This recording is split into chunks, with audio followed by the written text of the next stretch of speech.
សំណាងរបស់មនុស្សស្រីមិនមែនបានតែស្អាតសង្ហាប្តីមានលុយមានទ្រព្យសម្បត្តិច្រើននោះទេសំណាងរបស់មនុស្សស្រីនោះគឺបានប្តីដែលចេះឲ្យតម្លៃប្រពន្ធស្រឡាញ់ប្រពន្ធកូនចេះមើលថែចេះថ្នាក់ថ្នមចេះយល់ចិត្តចេះបារម្ភខ្វល់ខ្វាយខ្លាចបាត់បង់ប្រពន្ធកូននោះហើយទៅជាសំណាងរបស់មនុស្សស្រីដ៏ពិតប្រាកដត្រូវជៀសវាងនៅ9ចំណុចបើចង់មានសុភមង្គលនៅក្នុងក្រុមគ្រួសារទី1កុំប្រៀបធៀបដៃគូខ្លួនទៅនឹងអ្នកដទៃទី2សង្ស័យគ្នាដោយមិនព្រមសួរគ្នាទី3មានពេលវេលានៅចិត្តគ្នាសោះដល់ទី4មិនព្រមដោះស្រាយរឿងតូចៗឲ្យបណ្ដាលខ្លាចជារឿងធំទី5មិនព្រមស្ដាប់ហេតុផលនិងប្រកាន់ត្រូវរៀងៗខ្លួនទី6ចូលចិត្តរំលឹករឿងអតីតកាលទី7ផ្ដល់តម្លៃឲ្យមនុស្សទី3ច្រើនជាងទី8មិនស្មោះត្រង់លួចលាក់រឿងមួយចំនួនទី9ធ្វើរឿងអ្វីមួយដោយមិនព្រមពិភាក្សាគ្នាអញ្ចឹងកាលណាបើសិនជាយើងជៀសវាងនៅ9ចំណុចនឹងចេញ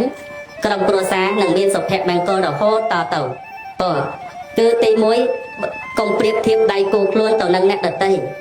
កាលណាបើសិនជាយើងប្រើជីវិតដើម្បីប្រៀបធៀបបែបហ្នឹងវាអត់មានសុភមង្គលអីនោះទេមានតែការអន់ចិត្តរៀងៗខ្លួនកុំដេញទៅផ្ទះគេហើយស្រាប់មកវិញទៅសើប្រពន្ធគេល្អចេះមិនដូចឯងដល់ខាងកូនកំមុកខាងប្តីគេល្អចេះមិនដូចបងឯងធ្វើអញ្ចឹងធ្វើឲ្យគ្នាបាក់ចិត្តទឹកចិត្តទាំងសងខាងពីព្រោះមនុស្សម្នាក់មានសេចក្តីល្អនិងសេចក្តីអាក្រក់រៀងខ្លួនយើងត្រាំតែឃើញមួយជ្រុងតូចនៃជីវិតរបស់គេពេលខ្លះគេផុសស្វេះស្បុកឡើងគេធ្វើរៀងស្វិតអីចឹងទៅហើយយើងក៏ទៅចំណែកនឹងសេចក្តីសុខគេប៉ុន្តែក្នុងរឿងពីខាងក្រោយនៃជីវិតជីវប្តីប្រពន្ធរបស់គេក៏យើងមិនដឹងថាគេជួបរឿងអីខ្លះដែរជួបសេចក្តីទុក្ខអីខ្លះដែរអញ្ចឹងយើងត្រូវព្រមរស់នៅក្នុងការពិតនៃជីវិតរបស់ផងយើងកុំទៅចំណែកនៃសេចក្តីសុខរបស់អ្នកដទៃរៀនកែខៃឲ្យគ្នាទៅវិញទៅមកហ្នឹងហើយពាក្យមួយកន្លែងទៀតដែលឪពុកនាងវិសាខាបានផ្ដាំទៅការនាងវិសាខាក្នុងថ្ងៃរៀបអាពាហ៍ពិពាហ៍ដែលនាងវិសាខារៀបដឹងទៅរស់នៅត្រកូលខាងប្តីលោកណែនាំចំពោះនាងវិសាខាថាភ្លើងខាងក្នុងត្រូវគ្រប់គ្រងត្រូវក្តាប់ឲ្យល្អកុំឲ្យនាំចេញទៅខាងក្រៅឲ្យសោះដោយភ្លើងខាងក្រៅកូនក៏គឺត្រូវគ្រប់គ្រងត្រូវក្តាប់ភ្លើងខាងក្រៅនឹងឲ្យល្អកុំនាំវាចូលមកក្នុងផ្ទះបានន័យថាម៉េចញាតិញោមសិតតែធ្លាប់ដឹងហើយថាភ្លើងខាងក្នុងភ្លើងខាងក្រៅហ្នឹងគឺក្នុងជីវិតជាប្តីប្រពន្ធនេះណាគ្រឿងដែលក្នុងក្រុមគ្រួសាររកម្មរកុសរឿងបញ្ហាអីបន្តិចបន្តួចហ្នឹងគឺយើងត្រូវរៀនដោះស្រាយដោយខ្លួនឯងកុំយកទៅនិយាយប្រាប់អ្នកដទៃព្រោះអ្នកដទៃភាគច្រើនចិត្តជាបឋិជនញាតិញោមចិត្តជាបឋិជនតែងតែចំណែនសេចក្តីសុខចំពោះអ្នកដទៃហើយដល់ពេលដែលដឹងរឿងយើងបែបដឹងហើយមានតែនាំផ្សព្វផ្សាយបន្តអញ្ចឹងទៅអញ្ចឹងរឿងខាងក្នុងក្រុមគ្រួសារមិនថារឿងអីតូចតាចរឿងធំអីទេយើងដោះស្រាយគ្នាឯងបើឲ្យដឹងត្រឹមតែឪពុកម្ដាយអញ្ចឹងទៅគាត់អត់មានចិត្តលំអៀងឬហែកគេហែកហួរពីកូននោះទេមានតែជួយដោះស្រាយអញ្ចឹងប៉ុន្តែយើងកំណំរឿងហ្នឹងយកចិត្តទៅក្រៅចំណែករឿងខាងក្រៅហ្នឹងក៏កំណំចូលមកក្នុងក្រុមគ្រួសារដែរវានាំឲ្យមានការឆ្លោះតោះតែងគ្នារហូតដល់ឈានការលែងលះគ្នាអញ្ចឹងទៅ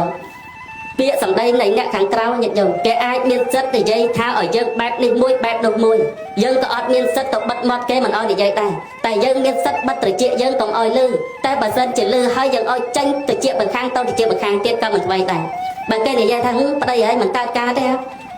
ធ្វើការងារស្អីមិនដឹងលុយកាក់អីនៅណាឬក៏ថាប្រពន្ធហើយមិនកើតការទេអញឃើញប្រពន្ធគេល្អចាស់ល្អចោះប្រពន្ធហើយឃើញទៅចាក់ទៅកតុយលេងស៊ីគូថៃលេងទៅស្អីគេធ្វើឲ្យយើងដើម្បីមានការបែកបាក់តែបើសិនជាយើងស្ដាប់ពាក្យរបស់គេនឹងហើយយកមកភ្លើងនេះយកមកដាក់ក្នុងផ្ទះធ្វើឲ្យគ្រួសាររបស់យើងហ្នឹងវាអត់មានភាពចម្រុងចម្រើនត្រជាក់ត្រជុំទេវាមានតែភាពក្តៅក្រហាយហើយចំណងអាពាហ៍ពិពាហ៍នោះក៏មិនអាចថិតថេរបានយូរនោះដែរអញ្ចឹងចំណុចនេះគឺលោកបញ្ជាក់ថាភ្លើងក្នុងកុំឲ្យយកចេញទៅក្រៅដល់ភ្លើងក្រៅក៏នាំចូលមកក្នុងបានន័យថារឿងពាក្យសម្ដីឬពាក្យចាក់ចូលពាក្យចាក់ដល់របស់អ្នកដទៃហ្នឹងគឺយើងកុំយកមកទុកក្នុងផ្លូវចិត្តឲ្យធ្វើឲ្យមានឲ្យក្នុងគ្រួសារហ្នឹងមានចំនួនឆ្លុះតោះតែងហើយចំណុចមួយទៀតគឺខាងបងស្រីគឺត្រូវចងខាងប្រុសហ្នឹងដល់ហេតុ4ប្រការទី1គឺសម្រាប់ចងចិត្តសម្រាប់រូបរាងកាយហ្នឹងគឺចងចិត្តបងប្រុសបើអត់សម្រាប់ហើយអត់មានមកនេះអត់មានបដល់ថ្ងៃមង្គលការនេះដែរអញ្ចឹងចាប់ពីថ្ងៃហ្នឹងទៅក៏ត្រូវថែរក្សាសម្រាប់ហ្នឹងឲ្យបានស្អាតបាតជាប្រចាំដែរទោះបីជាកូន1កូន2ក៏នៅថែរក្សាសម្រាប់ហ្នឹងដែរដល់ទី3ដល់ទី2គឺអាហារចងក្រពះចង្ក្រានជើងឆ្នាំងចំអិនម្ហូបអាហារអីផ្សេងហ្នឹងយើងក៏ត្រូវប៉ិនប្រសពដែរ បើយើងអត់ចេះឆ្លោចេះអីសោះចេះតែជៀនរាល់ថ្ងៃអាហ្នឹងចង់កាពះប្តីអត់បានទេតែចង់អត់បានច្បាស់ជារត់ទៅរកបាយក្រៅហើយហ្នឹងហើយអញ្ចឹងអាហារហ្នឹងគេចង់កាពះដល់ទី3ទុនភ្លុនចង់ការអាណិតអាសូរភាពទុនភ្លុនរបស់ផងយើងនេះគឺចង់ក្តីអាណិតអាសូរអំពីប្តីមកវិញតែបើសិនជាយើងចូលនៅក្នុងសភាពខ្លាអាហ្នឹងដឹងចង់អីទៅញាតិញោមភាពខ្លាបានន័យថាខុសដៃយកដៃខុសជើងយកជើងចេះបចោអញ្ចឹងទៅអាហ្នឹងមិនអាចចង់ចិត្តប្តីនឹងបានយល់4សន្តាប់ធ្នាប់អនាម័យគឺចង់សុភមង្គលនៅក្នុងក្រុមគ្រួសារគឺសន្តាប់ធ្នាប់ក្នុងការកន្លែងរស់នៅឬក៏អីផ្សេងហ្នឹងគឺឲ្យមានសន្តាប់ធ្នាប់និងអនាម័យអាហ្នឹងមាន4ហ្នឹងចង់ជើងប្តីជាប់ហើយការដែលបានជួបគ្នាជាប្តីប្រពន្ធនេះគឺមានហេតុ2ប្រការមិនមែនរឿងចៃដន្យទេញាតិញោមហើយញាតិញោមទាំងអស់គ្នា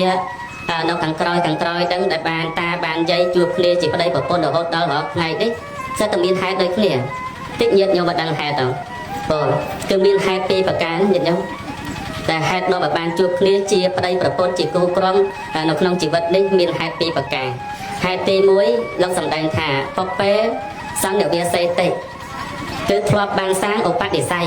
ប្រាថ្នាជួបគ្នាកាលពីអតីតជាតិមកដល់ហេតុទី2គឺបានធ្វើប្រយោជន៍ឲ្យគ្នាក្នុងនាពេលបច្ចុប្បន្ននេះបើសិនជាអត់មានហេតុពីខាងដើមទេញាតិញោមអត់មានហេតុពីអតីតធ្លាប់ប្រាថ្នាជួបគ្នាទេក៏ក្នុងពេលបច្ចុប្បន្នឃើញគ្នាក៏អត់មានមនោសញ្ចេតនាជាមួយគ្នាដែរដោយបងប្រុសបងស្រីពេលនេះអញ្ចឹងតែគាត់បានគ្នាជាគូអនាគតដែលបានបញ្ចប់ភាពនៅលីវនៅក្នុងថ្ងៃនេះណាគឺគាត់បានធ្លាប់មានឧបនិស្ស័យកាលពីជាតិមុនហ្នឹងធ្លាប់ប្រាថ្នាជួបគ្នាធ្លាប់បានធ្វើប្រយោជន៍ដល់គ្នាទៅក្នុងជាតិនេះគាត់ក្រំតែបានឃើញគ្នានៅកន្លែងការងារអញ្ចឹងលើបងនិយាយមិញគឺបានឃើញគ្នាហើយប្រស្រ័យតាក់ទងជាមួយគ្នាបានត្រូវចិត្តត្រូវបេះដូងហើយចាប់ដៃគ្នាចូលរោងការក្នុងថ្ងៃហ្នឹងមកនេះបើសិនជាអត់មានអាការដែលធ្លាប់មានឧបនិស្ស័យពីជាតិមុនទេជាតិនេះក្រំតែឃើញមុខគ្នាគឺស្អប់មកបាច់ថាឡើយទៅញ៉ែគាត់តែនិយាយមួយម៉ាត់ចេះទៅវិញឡូវហ្នឹងនារីខ្លះញាតិញោមដោយមានអត់មានឧបនិស្ស័យជាមួយខាងប្រុសក្រាន់តែ Hello សួស្ដីស្រីស្អាតដល់ខាងនារីនោះគាត់អត់មានឧបនិស្ស័យជាមួយសួស្ដីអីអាប្រកាច់បើសិនជាមានឧបនិស្ស័យធ្លាប់ប្រាថ្នាជួបគ្នាបើក្រាន់តែបានឃើញប្រុសនឹងហាស្ដីថា Hello សួស្ដីស្រីស្អាតហើយគេតបទៅវិញចាស់សួស្ដីបងនឹងទៅវិញនឹងផ្អែមតែបើអត់ធ្លាប់មានការប្រាថ្នាជួបទេគ្រាន់តែលឺសូរខាងប្រុសនិយាយសួស្ដីស្រីស្អាតហ្នឹងគឺចេញមកវិញភ្លាមហ្នឹងហើយអញ្ចឹងដោយសារមានហេតុពីខាងដើមយើងធ្លាប់បានសាងឧបនិស្ស័យជាមួយគ្នាធ្លាប់ប្រាថ្នាជួបគ្នាអញ្ចឹងទៅគ្រាន់តែឃើញមុខគ្នាភ្លាមស្រាប់តែមានចិត្តដឹងប្រតិបត្តិគួចទៅរកសេចក្តីស្នេហាភ្លាមហើយចាប់ផ្ដើមផ្ដោះដងសាសងនៅពាក្យសម្ដី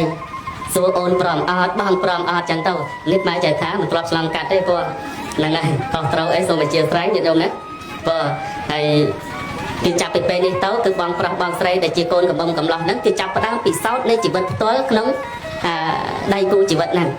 តែចំណែកអាត្មាគ្រាន់តែបាននិយាយទេប៉ុន្តែអត់បានពិសោធន៍ផ្ទាល់នោះទេអញ្ចឹងការពិតយ៉ាងណាគឺមានតែបងប្រុសបងស្រីនោះទេដែលជាអ្នកអនុវត្តផ្ទាល់ក្នុងជីវិតជាគូនេះអាត្មាគ្រាន់តែបានប្រាប់ហើយសង្ឃឹមថាស្ដាប់ហើយកន្លែងណាដែលអាចយកទៅបដិបានបាត់បាននឹងកាន់សមាធិយល់គឺយកចុះហ្នឹងហើយអញ្ចឹងគឺហេតុ2ប្រការហ្នឹងញាតិញោមទាំងអស់គ្នាដែលរៀបការមកជាមួយតាជាមួយយាយអីមកហើយមិនមែនចៃដន្យទេហ្នឹងហើយចុះហេតុដែលនាំមកបែកគ្នាវិញគឺវាមានច្រើនយ៉ាងហេតុជួបគ្នាមានតែ2ទេតែហេតុដែលនាំមកបែកគ្នាវិញគឺមានច្រើនយ៉ាងណាស់ចឹងអាត្មាមិនបានសម្ដែងហេតុនាំមកបែកគ្នានោះទេពីព្រោះពេលនេះពិធីមង្គលការហេតុនាំមកជួបគ្នាចាំពេលបែកគ្នាចាំមុនស្មាមកទៀតហ្នឹង